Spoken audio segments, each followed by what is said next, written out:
Before Muammar Gaddafi became the powerful leader of Libya, he was first a poor boy who grew up in the desert. The exact date of his birth is uncertain because his family did not have proper birth records. Most records say he was born around 1942 near Sirte. His full name is Muammar Mohammed Abu Minyar al-Gaddafi. His family belonged to the Gaddafi, a small Bedouin tribe, and his father raised goats and camels. While their way of life was simple, they were far from modern cities and government services. But the history of the land where he grew up was not peaceful. Even before he was born, Libya had long been contested by foreign powers. In 1911, Italy invaded it while it was still part of the weakening Ottoman Empire. Italy quickly captured some coastal cities, but there was fierce resistance in the deserts and mountains. Many Libyans refused to surrender. When Benito Mussolini came to power in Italy, the occupation became even more violent. The Italian military used aircraft, armored vehicles, widespread destruction of wells, and the killing of livestock. The goal was to cut off food, water, and aid that the resistance was receiving. Thousands of families were also forcibly relocated to concentration camps. Many died due to hunger, disease, and lack of clean water. Italy even built a long barbed wire barrier in eastern Libya to prevent supplies from coming in from Egypt. According to stories about his family, Gaddafi's father was among the Libyans who fought against the Italian occupation. So as he was growing up, he repeatedly heard stories about the occupation, the loss of land, and the cruelty toward the Libyans. This had a big impact on his perspective. For the young Gaddafi, colonialism was not just old history. That was part of his own family's experience. Italian rule ended after the Second World War, but Libya did not become free right away. The three regions of Libya, Tripolitania and Cyrenaica, came under British administration. Meanwhile, Fezzan was governed by France. Because of this, there was a debate on whether Libya would be divided again or made into an independent country. On November 21, 1949, the United Nations decided that Libya should become independent before January 1, 1952. On December 24, 1951, the United Kingdom of Libya was officially born. Idris al-Sanusi was chosen as the country's first king. The three main regions were united under the monarchy. Tripolitania in the west, Cyrenaica in the east, and Fezzan in the south. But the first years of the new country were difficult. Libya was one of the poorest countries at that time. There were few schools, hospitals, roads, and jobs. The government also relied on aid from the United States and the United Kingdom. In exchange, King Idris allowed the Western powers to use military bases in Libya. Everything changed when large oil reserves were discovered in the late 1950s. The country's income quickly increased.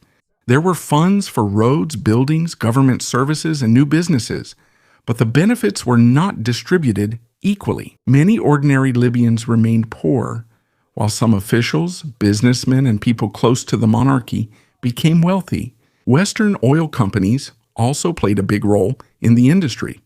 Because of this, many young people believed that their government was controlled by the wealthy and foreign countries. One of those young people was Gaddafi. He studied at a Muslim elementary school.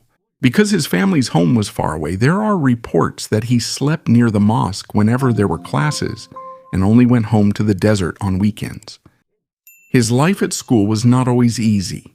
His Bedouin background was noticeable, and it is said that some children looked down on him because he came from a poor and rural family. Instead of being ashamed of his origins, he became even prouder of them.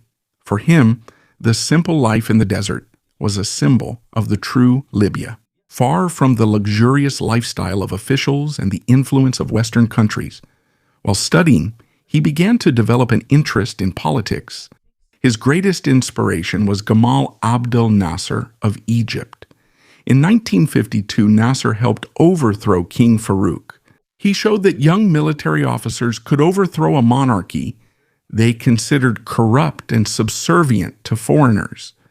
Nasser also fought for Arab nationalism. The idea is that Arab countries should help each other and unite to become strong against colonialism and foreign control. Gaddafi often listened to speeches and radio broadcasts from Cairo. For him, Nasser was proof that a young officer could change the direction of an entire country. The anger of many Arabs grew even stronger after Israel defeated Egypt, Jordan, and Syria in the Six-Day War in June 1967. For many young people, it was not just a military defeat.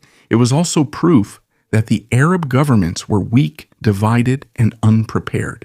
While Libya continued to grow rich because of oil, public trust in King Idris remained weak. In Gaddafi's mind, the problem was clear. The country was rich, but not everyone shared in that wealth. Libya was free on paper, but the influence of the West was still strong. And the country had its own king, but for many young people, his government was old and slow. From being a young animal herder in the desert, Gaddafi slowly developed a dangerous dream. He wanted to follow in Nasser's footsteps, and to do that, he first needed to enter an institution with the power to overthrow the king, and that was the military. Even so, because Nasser was Gaddafi's idol while studying in Saba, he joined student protests and began recruiting classmates who shared his beliefs. They formed a small secret group. They talked about Arab unity, freedom from foreign influence, and how to overthrow King Idris's monarchy. They were not yet a true revolutionary army. They were just students with big plans. But even at that early stage, his leadership ability was already noticeable. Gaddafi's ability to lead, persuade, and command. In 1961, he led a protest after Syria withdrew from the United Arab Republic. In his speech, he supported Nasser and condemned the presence of British and American military bases in Libya. Because of this, he was expelled from school and banned from studying in his region. He moved to Misrata to finish his studies. He did not stop his political activity. Instead, he expanded his network. In different cities, he divided the members into small secret cells. In this way, one group did not know everything the others were doing. If someone was caught, it was harder to expose the whole movement. As the group grew, Gaddafi realized that protests were not enough. The monarchy controlled the government, but the military had the weapons and the ability to overthrow it. So in the early 1960s, he decided to enter the Royal Military Academy in Benghazi, along with some of his closest companions. There, they began to form the Free Unionist Officers Movement, which was clearly modeled after Nasser's Free Officers in Egypt. The group's goal was to recruit young soldiers who were angry at corruption, foreign military presence, and the slow government of King Idris.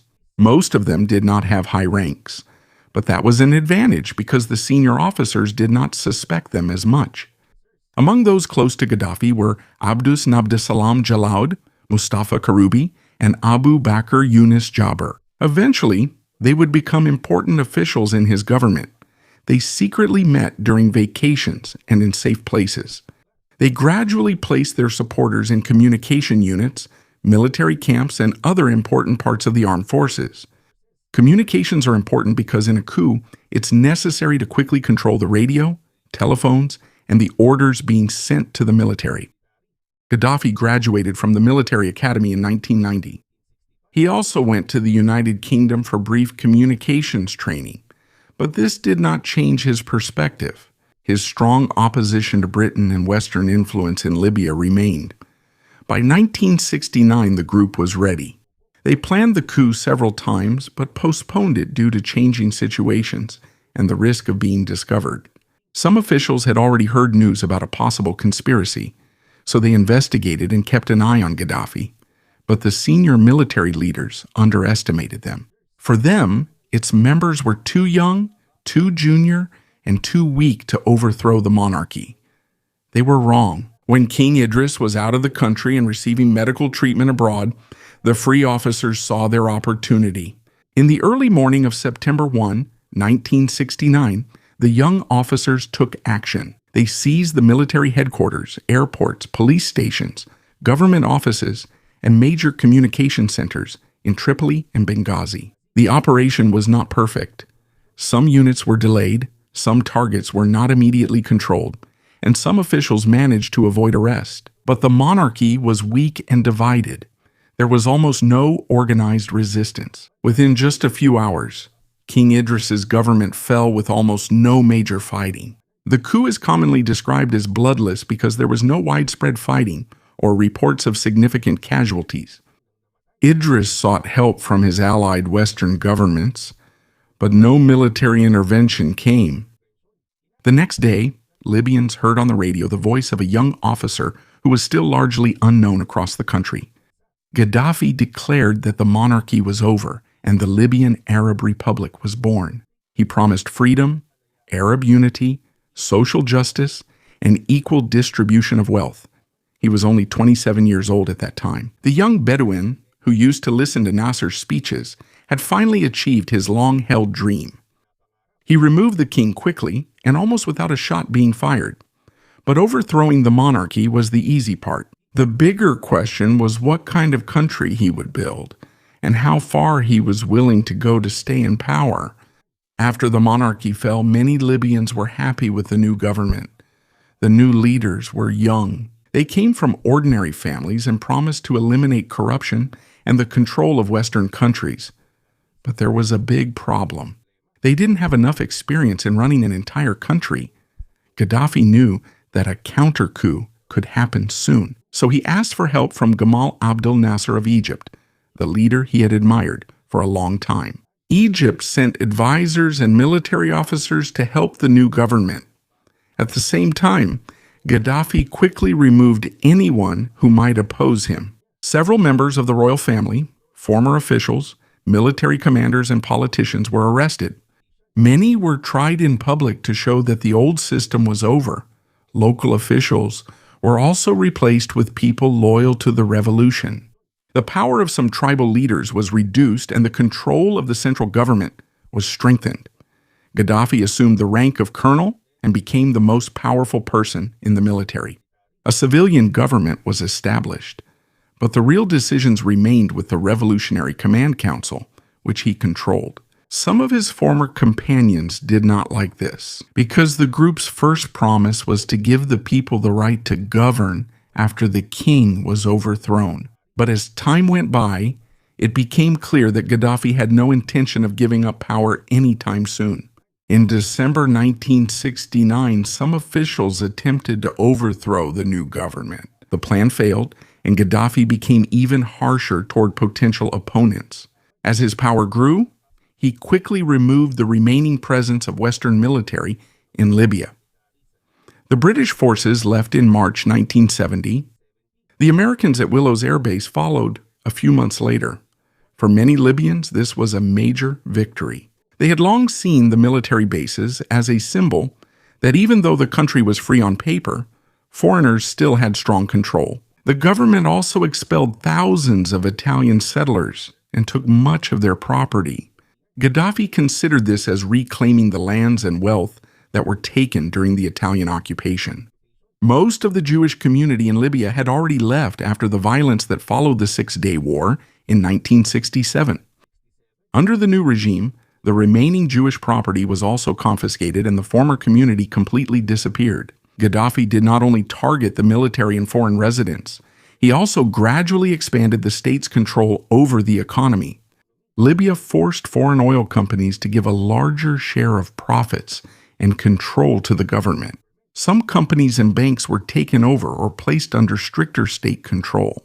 Since oil was the country's main source of income, Gaddafi had a large fund available for his programs and political plans. He also wanted to remove things that he saw as symbols of Western culture. Alcohol was banned. Many nightclubs and casinos were closed. The government also put more emphasis on Islam in law, education, and public life. Many Libyans supported these measures because the long history of colonialism was still fresh in their minds. But while Gaddafi was dismantling the old system, he did not establish a free democracy. Political parties and organizations not controlled by the government were banned. Under law number 71 of 1972, severe penalties could be imposed. And in some cases, people who formed or joined political groups against the ideology of the revolution could be sentenced to death. Independent labor unions were also restricted. Several newspapers were shut down, while those that remained were strictly monitored. The media could not freely criticize Gaddafi or his administration. In short, the revolution that promised to liberate Libya quickly created a new system that also did not allow for real opposition. There was also tension within Gaddafi's own group. Some of his associates wanted to have clearer institutions and collective leadership, but he often saw dissent as a betrayal of the revolution. He gradually distanced his former comrades from power and gave important positions to people he deeply trusted. But Gaddafi was still not satisfied. For him, overthrowing the king and removing the Western bases was not enough. He wanted to change not just the mindset, but also the daily lives of the Libyan people. In 1972, he threatened to resign because he felt that change was too slow and people were not fully following his vision. Some members of the Revolutionary Command Council thought this was their chance to accept his resignation.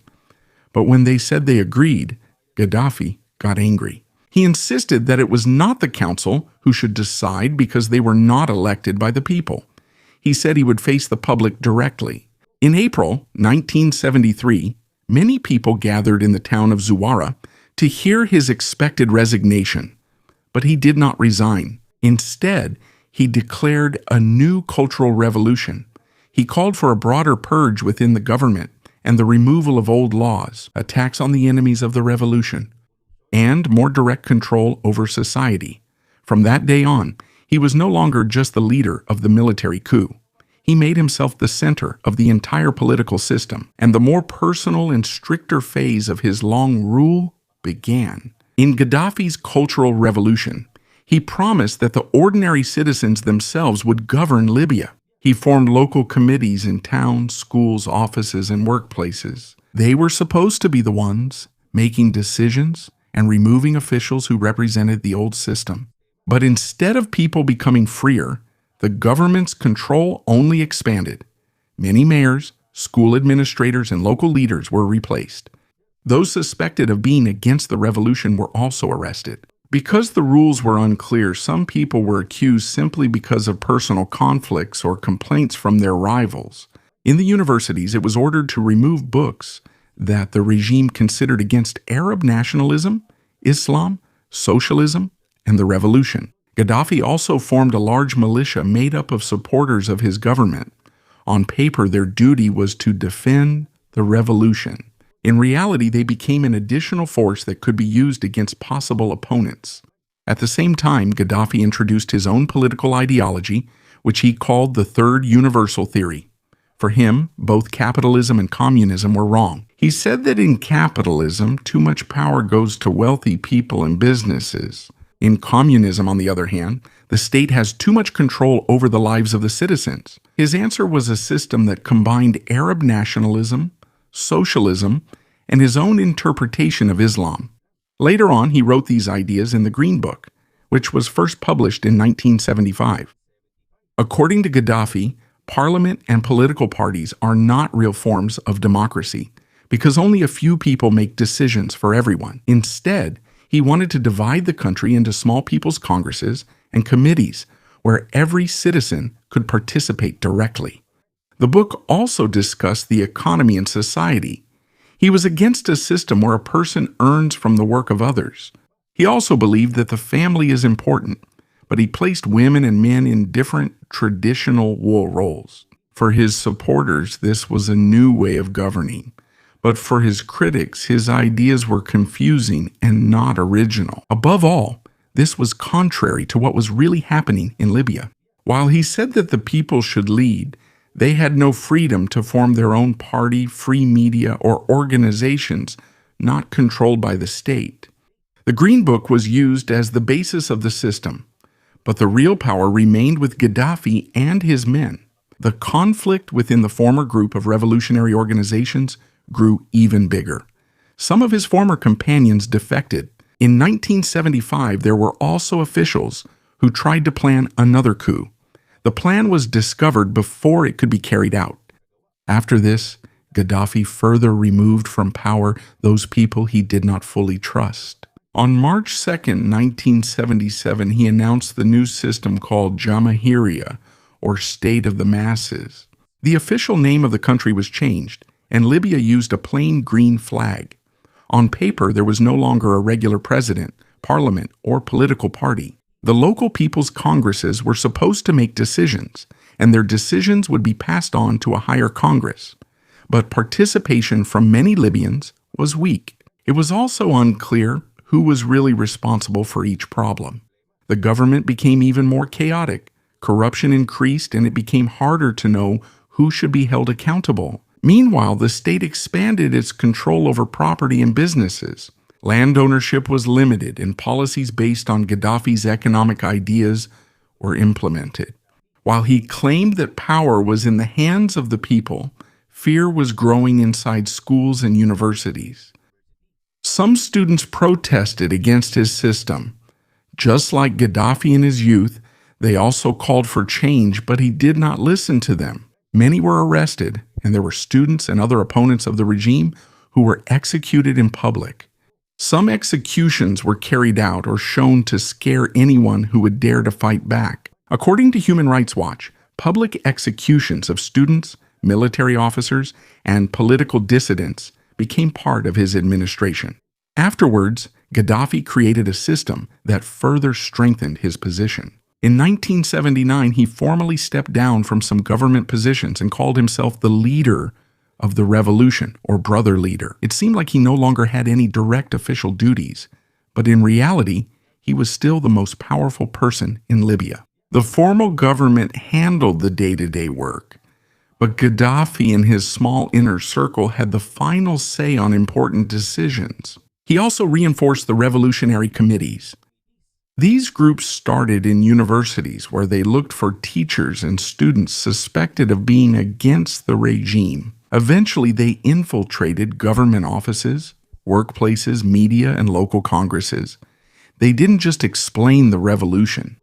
They also monitored people, searched for enemies, and interfered in the selection of officials. To prevent them from forming their own forces that could oppose him, Gaddafi placed their administration under a central office controlled by loyal supporters, relatives, and members of his tribe.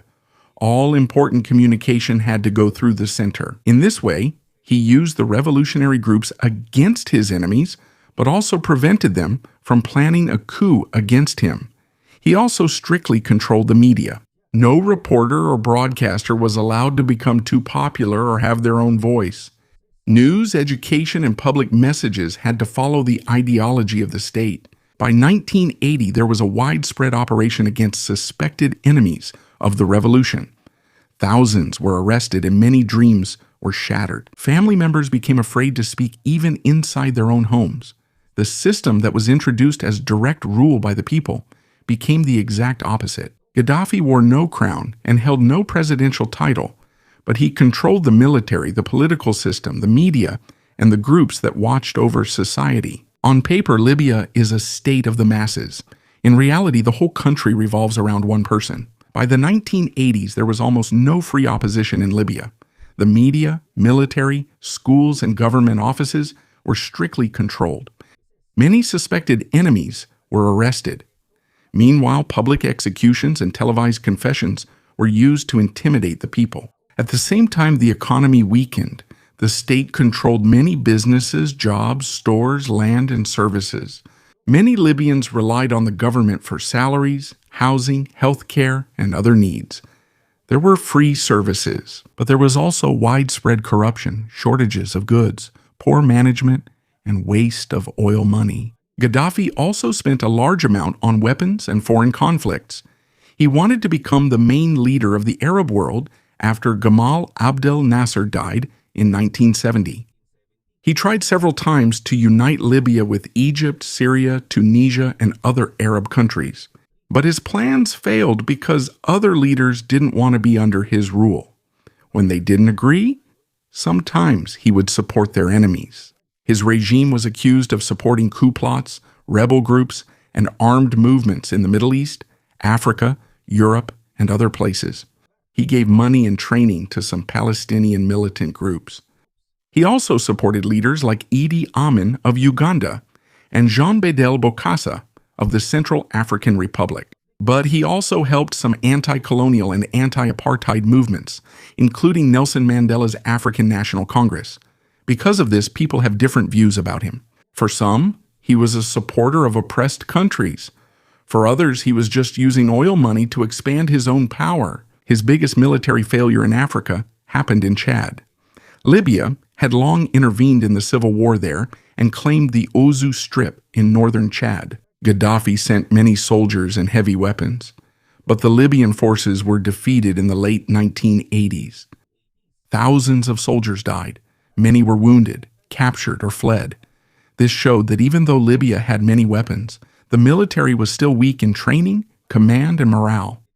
As Libya's foreign operations expanded, its relationship with the United States worsened even more. In April 1986, a bombing at a nightclub in West Berlin killed and injured soldiers and civilians.